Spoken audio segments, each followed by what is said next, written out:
Hello दोस्तों, कैसे हो आप लोग। आप सभी का इस स्टडी चैनल में बहुत बहुत स्वागत है। जैसा कि आप सभी को मालूम है कि हम लोग इस वीडियो में बीपीएससी बिहार प्राथमिक शिक्षा का सेट देख रहे हैं, जो कि सेट नंबर 6 है, जो विज्ञान एवं पर्यावरण से रिलेटेड है। इस पुस्तक में कितने पूरे 1000 प्रश्न दिए गए हैं, जो कि हमारा सेट नंबर 6 है। तो हम लोग इसमें 251 से लेकर 300 प्रश्नों तक देखेंगे, जिसमें कुल 50 प्रश्न हो गए। तो हम लोगों ने पिछले 5 वीडियो में 250 प्रश्नों तक हम लोग एक सेट बना चुके हैं, जो 250 प्रश्नों का, जो 50-50 नंबर का एक हर एक सेट है।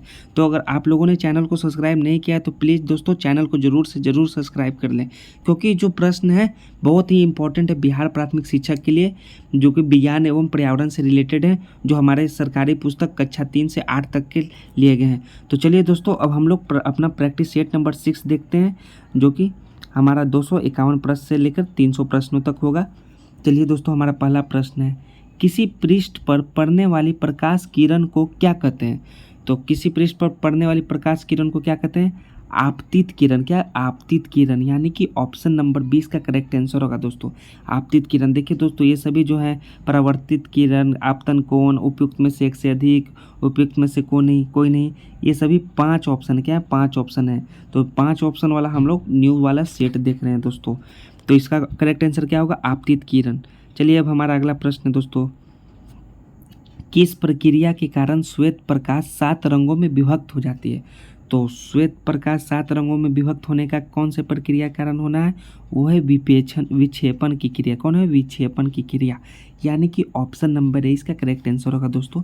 विक्षेपण की क्रिया के कारण जो है श्वेत प्रकाश 7 रंगों में विभक्त हो जाती है। हमारा अगला प्रश्न है, मानव नेत्र में किस प्रकार का लेंस रहता है। तो जो हम लोग का ह्यूमन आई है उसमें किस प्रकार का लेंस होता है दोस्तों? तो उसमें उत्तल लेंस होता है। कौन सा? उत्तल लेंस, यानी कि ऑप्शन नंबर है इसका करेक्ट आंसर होगा दोस्तों। हमारे आँख में कौन सा? उत्तल लेंस होता है। तो याद रखिएगा दोस्तों, कौन सा लेंस? उत्तल लेंस। हमारा अगला प्रश्न है दोस्तों, आइरिस में स्थित छोटे छिद्र को क्या कहते हैं। जो आइरिस में स्थित होता है, जो छोटा छिद्र होता है जो आइरिस में, उसको हम लोग क्या कहते हैं दोस्तों? तो उसे हम लोग कहते हैं पुतली। पुतली कहते हैं, यानी कि ऑप्शन नंबर है इसका करेक्ट आंसर होगा दोस्तों। पुतली कहते हैं दोस्तों, जो आइरिस में छोटा छिद्र होती है। हमारा अगला प्रश्न है, मानव नेत्र के रंगीन भाग को क्या कहते हैं। तो जो मानव के, जो हम लोग का जो ह्यूमन आई का जो रंगीन भाग होता है, उसे हम लोग क्या कहते हैं? रंगीन पार्ट को हम लोग कहते हैं आइरिस, यानी कि परितारिका। क्या कहते हैं? आइरिस, या फिर उसे परितारिका, यानी कि ऑप्शन नंबर ए इसका करेक्ट आंसर होगा दोस्तों।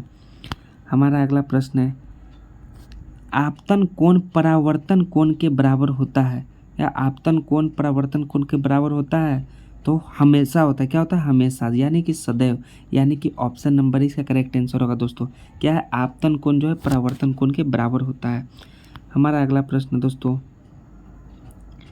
मानव नेत्र वस्तु का प्रतिबिंब किस भाग पर पड़ता है। तो जो मानव यानी कि ह्यूमन आई का वस्तु का जो प्रतिबिंब है वो किस भाग पर पड़ता है मानव नेत्र में, यानी कि हमारे आँख में? तो पड़ता है रेटिना। क्या है? रेटिना, यानी कि ऑप्शन नंबर है इसका करेक्ट आंसर होगा दोस्तों। रेटिना पर बनता है। क्या है? मानव नेत्र वस्तु का प्रतिबिंब किस भाग पर बनाता है? रेटिना पर। चलिए अब हमारा अगला प्रश्न है, तापमान मापने के लिए कौन प्रयुक्त उपकरण है।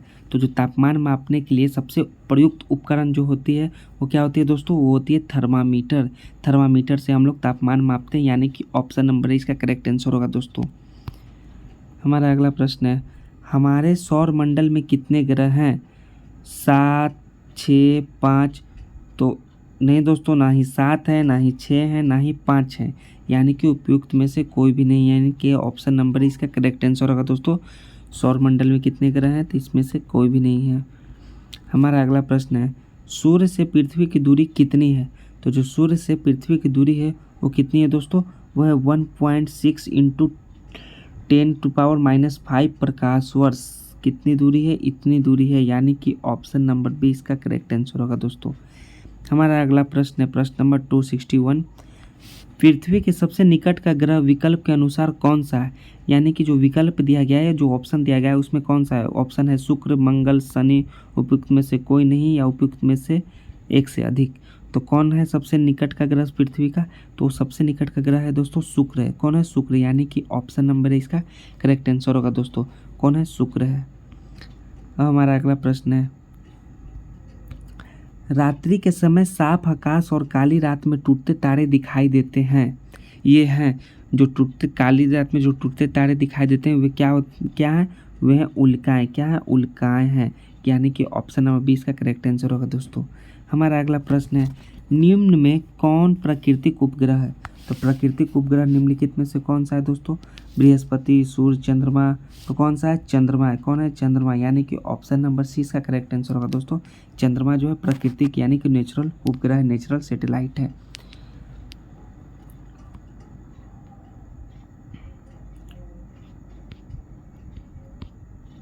हमारा अगला प्रश्न है दोस्तों, इनमें कौन ग्रह नहीं है? तो जो ऑप्शन दी गई है उसमें से ग्रह निम्नलिखित में से कौन सा ग्रह नहीं है? मंगल तो है, बुध तो है, ये जो सीरियस है ये कोई ग्रह नहीं, यानी कि ऑप्शन नंबर इसका करेक्ट आंसर होगा दोस्तों। सीरियस कोई ग्रह नहीं है। हमारा अगला प्रश्न है, सबसे दूर ग्रह कौन है? तो क्या है सबसे दूर वाला ग्रह? तो सबसे दूर वाला ग्रह कौन सा है दोस्तों? तो वो है नेपच्यून। कौन है? नेपच्यून, यानी कि ऑप्शन नंबर 20 का करेक्ट आंसर होगा दोस्तों। सबसे दूर वाला ग्रह नेपच्यून है। अगला प्रश्न है, निम्न में कौन ऊष्मा का सुचालक है? तो सुचालक निम्नलिखित में से कौन सा जो है ऊष्मा का सुचालक है? लोहा, एल्युमिनियम, स्टील। लोहा भी है ही, स्टील भी है, यानी कि उपयुक्त में से एक से अधिक ऑप्शन होगा, यानी कि ऑप्शन नंबर डी इसका करेक्ट आंसर होगा दोस्तों। इसमें से यानी कि सुचालक मतलब कि जिससे कि विद्युत धारा उससे होकर पास होती है। हमारा अगला प्रश्न है दोस्तों, सौर परिवार का सबसे छोटा ग्रह कौन है? तो सौर परिवार का सौर मंडल यानी कि सौर परिवार का सबसे छोटा ग्रह कौन है दोस्तों? तो सबसे छोटा ग्रह है बुध, यानी कि ऑप्शन नंबर 20 का करेक्ट आंसर होगा दोस्तों। बुध जो है सौर परिवार का सबसे छोटा ग्रह है। हमारा अगला प्रश्न है, ग्रह की परिक्रमा करने वाले प्राकृतिक खगोलीय पिंड को कहते हैं?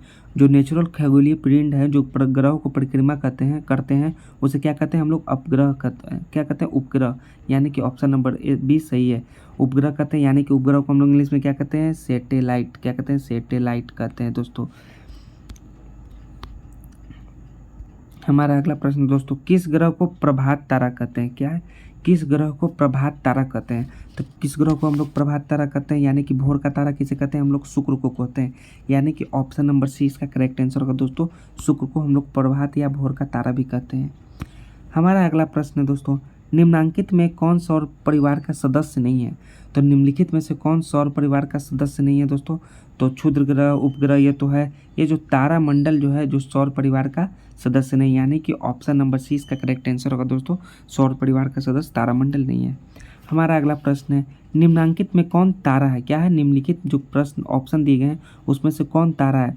टाइटन, पुच्छल तारा, फोबास, ये सब कोई भी तारा नहीं है, यानी कि उपयुक्त में से कोई भी नहीं होगा दोस्तों, यानी कि ऑप्शन नंबर इसका करेक्ट आंसर होगा दोस्तों। न ए है, न सी है, न बी है, तो ऑप्शन नंबर इसका करेक्ट आंसर होगा दोस्तों। निम्नलिखित में से कोई भी नहीं।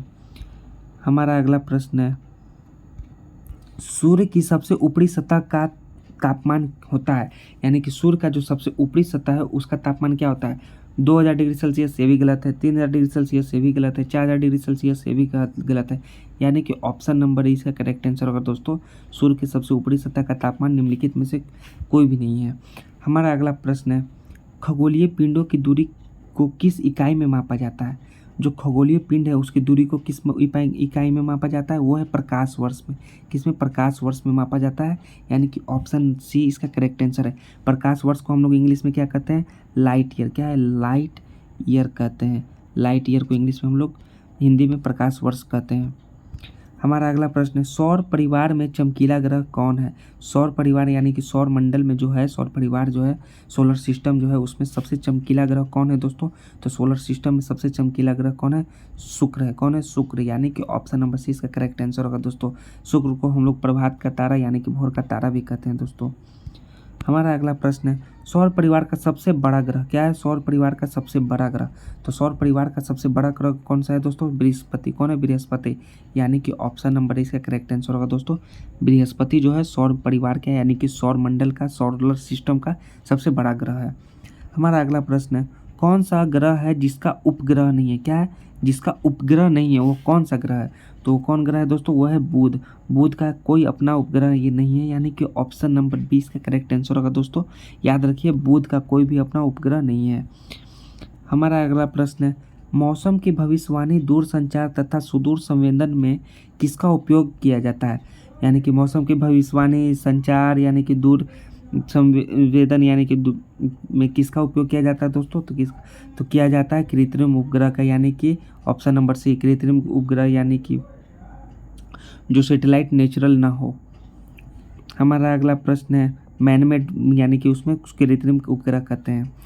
पृथ्वी का एक उपग्रह कौन है? तो पृथ्वी का एकमात्र उपग्रह है वो कौन है दोस्तों? पृथ्वी का एकमात्र उपग्रह है वो है चंद्रमा। कौन है? चंद्रमा यानी मून, यानी कि ऑप्शन नंबर इसका करेक्ट आंसर होगा दोस्तों। कौन है?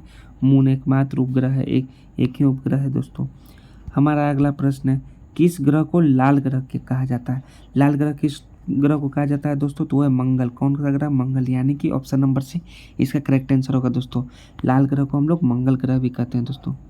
हमारा अगला प्रश्न है जब एक चींटी काटती है तो वह संचरित करती है। जब एक चींटी जो है हमारे शरीर को काटती है तो क्या संचरित करती है दोस्तों? वो संचरित करती है अम्लीय तरल। क्या करती है? अम्लीय तरल, यानी कि ऑप्शन नंबर ए इसका करेक्ट आंसर होगा दोस्तों। चींटी जब हमारे शरीर पर काटती है तो अम्लीय तरल संचरित करती है। हमारा अगला प्रश्न है कौन सी गैस हरित गृह प्रभाव वृद्धि के लिए जिम्मेदार है?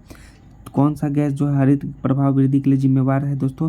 तो वो गैस है CO2। कौन है? CO2 यानी कि कार्बन डाइऑक्साइड जो गैस है वो हरित गृह प्रभाव के लिए बहुत ही वो क्या है, ग्रीन हाउस इफेक्ट के लिए बहुत ही जिम्मेदार है, ग्रीन हाउस इफेक्ट के लिए। अब हमारा अगला प्रश्न है दोस्तों जल को प्रदूषित करने वाले पदार्थ क्या कहलाते हैं? तो जल को जो प्रदूषित करते हुए पदार्थ को क्या कहलाते? चूषक गलत, प्रचूषक ये भी गलत, चूरण ये भी गलत, उपयुक्त में से कोई भी नहीं। क्या दोस्तों? उपयुक्त में से कोई भी नहीं, यानी कि ऑप्शन नंबर इसका करेक्ट आंसर होगा दोस्तों। हमारा अगला प्रश्न है वायु प्रदूषण पर क्या प्रभाव पड़ता है? जो वायु प्रदूषण जो है उसका मनुष्यों पर क्या प्रभाव पड़ता है? मतलब क्या प्रभाव पड़ता है उसका? वायु प्रदूषण का मनुष्यों पर प्रभाव पड़ता है, वृक्षों पर प्रभाव पड़ता है, यानी कि उपयुक्त में से एक से अधिक ऑप्शन होंगे, यानी कि ऑप्शन नंबर डी इसका करेक्ट आंसर होगा दोस्तों। वायु प्रदूषण यानी कि एयर पोल्यूशन से मनुष्यों पर भी प्रभाव पड़ता है और वृक्षों पर भी प्रभाव पड़ता है दोस्तों। हमारा अगला प्रश्न है पर्यावरण का अजैविक कारक कौन है? तो पर्यावरण का अजैविक कारण जो है दोस्तों वो कौन है? वायु है। कौन है? वायु, यानी कि एयर। कौन है? एयर है, यानी कि ऑप्शन नंबर 20 का करेक्ट आंसर होगा दोस्तों। एयर जो है अजैविक कारण है पर्यावरण का। हमारा अगला प्रश्न है विश्व तापन का प्रमुख कारण है। विश्व तापन का प्रमुख कारण जो है ग्लोबल वार्मिंग का प्रमुख कारण जो है हमारा जो वो कौन सा कारण है दोस्तों? तो वो है कार्बन डाइऑक्साइड की बढ़ती मात्रा। क्या है? CO2। क्या है? CO2 का इंक्रीजिंग, CO2 जो इंक्रीज हो रहा है उसकी मात्रा बढ़ रही है, इसका कारण है विश्व तापन, यानी कि ग्लोबल वार्मिंग होना। हमारा अगला प्रश्न है पौधों पर प्रभाव के लिए उत्तरदायी गैस है। तो जो पौधों पर प्रभाव के लिए उत्तरदायी गैस कौन सा है? ऑक्सीजन ये गलत है, ओजोन ये भी गलत है, हाइड्रोजन ये भी गलत है, यानी कि उपयुक्त में से कोई भी नहीं गैस जो है पौधों पर प्रभाव के लिए उत्तरदायी गैस है। जो विकल्प दिए गए हैं उनमें से कोई भी नहीं होंगे, यानी कि ऑप्शन नंबर इसका करेक्ट आंसर होगा दोस्तों। हमारा अगला प्रश्न है इनमें से कौन सा पदार्थ प्राथमिक प्रदूषक है? यानी कि प्राथमिक मतलब शुरुआती प्रदूषक कौन है? तो वह सबसे ज़्यादा प्राथमिक प्रदूषक कौन है? वह कार्बन डाइऑक्साइड, यानी कि CO2 जो है प्राथमिक प्रदूषक है, यानी कि ऑप्शन नंबर इसका करेक्ट आंसर होगा दोस्तों। हमारा अगला प्रश्न है अम्ल वर्षा के प्रमुख अवयव हैं, यानी कि एसिड रेन के प्रमुख अवयव कौन है दोस्तों? तो एसिड रेन के प्रमुख अवयव है सल्फ्यूरिक अम्ल भी हैं, नाइट्रिक अम्ल भी हैं, यानी कि ऑप्शन नंबर डी इसका करेक्ट आंसर होगा दोस्तों। क्या? एसिड रेन का जो है प्रमुख अवयव जो है उपयुक्त में से एक से अधिक है, यानी कि ऑप्शन नंबर डी इसका करेक्ट आंसर है दोस्तों। वायु यानी एयर किसका मिश्रण है? एयर किसका मिश्रण है दोस्तों? तो वह गैसों का मिश्रण। किसका? गैसों का, यानी कि ऑप्शन नंबर इसका करेक्ट आंसर हो दोस्तों। याद रखिए वायु जो है गैसों का मिश्रण है एक दोस्तों। हमारा अगला प्रश्न है वायु में नाइट्रोजन कितने प्रतिशत है? जो एयर है एयर में नाइट्रोजन कितने प्रतिशत है दोस्तों? तो एयर में नाइट्रोजन कितने? 78%। 78% नाइट्रोजन है और 21% कार्बन डाइऑक्साइड है और 1% ही ऑक्सीजन है। तो सॉरी दोस्तों 78% जो है वो नाइट्रोजन है। चलिए ये हम लोग जान लीजिए, हम मिस्टेक हो रही है, चलिए वो हम लोग नहीं बताएंगे क्योंकि ये BPSC है।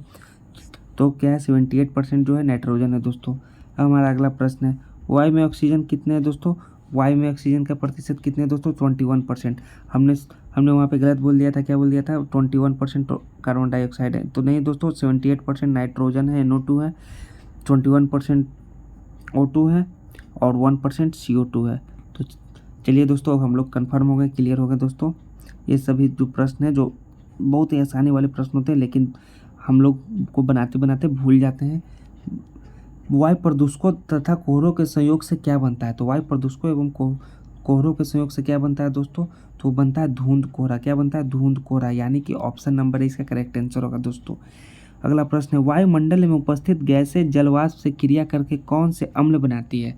तो जो वायुमंडल में जो उपस्थित जो गैस होती है वो जलवाष्प से क्रिया करके कौन सा गैस बनाती है दोस्तों? तो वो है सल्फ्यूरिक अम्ल एवं नाइट्रिक अम्ल। कौन सा गैस बनाती है? सल्फ्यूरिक अम्ल और नाइट्रिक अम्ल बनाती है। तो यानी कि ऑप्शन नंबर सी इसका करेक्ट आंसर होगा दोस्तों।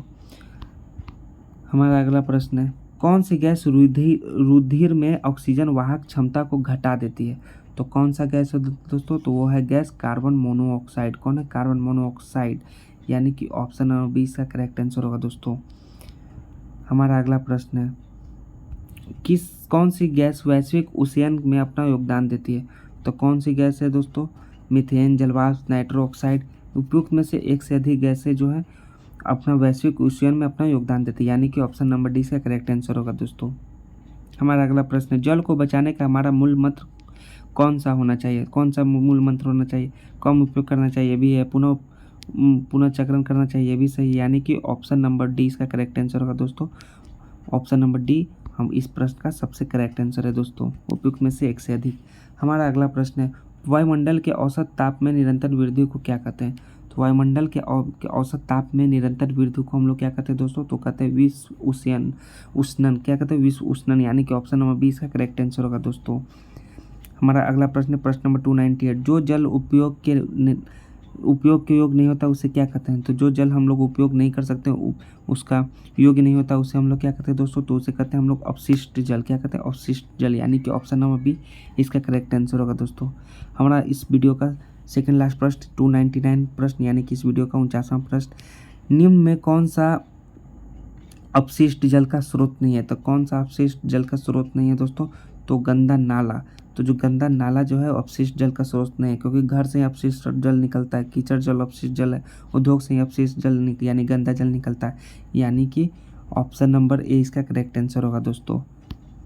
हमारा इस वीडियो का सबसे अंतिम प्रश्न है दोस्तों, जीवन के लिए जल पर कार्रवाई के लिए अंतर्राष्ट्रीय दशक की अवधि कौन सी है? तो जीवन के लिए जल पर कार्रवाई के लिए अंतर्राष्ट्रीय दशक की अवधि कौन सी है दोस्तों? तो अवधि है दोस्तों 2005 से 2015, यानी कि ऑप्शन नंबर 20 का करेक्ट आंसर होगा दोस्तों। तो दोस्तों हम लोगों ने इस वीडियो में पूरे 251 से लेकर 300 प्रश्नों तक देखे। कितने? 300 प्रश्नों तक, पूरे 50 प्रश्न का ये सेट देखें, जो हमारा सेट नंबर 6 था। तो दोस्तों अगर आंसर हमने कभी गलती से गलत भी बता दिया तो कोई बात नहीं दोस्तों, होती है गलतियाँ। तो हम लोग अगले वीडियो में, नेक्स्ट वीडियो में मिलते हैं अपना अगले सेट लेकर, सेट नंबर 7, जो कि प्रश्न नंबर 301 से लेकर 350 तक होंगे। तो जब तक के लिए थैंक्स गाइस, जय हिंद दोस्तों। हम लोग नेक्स्ट वीडियो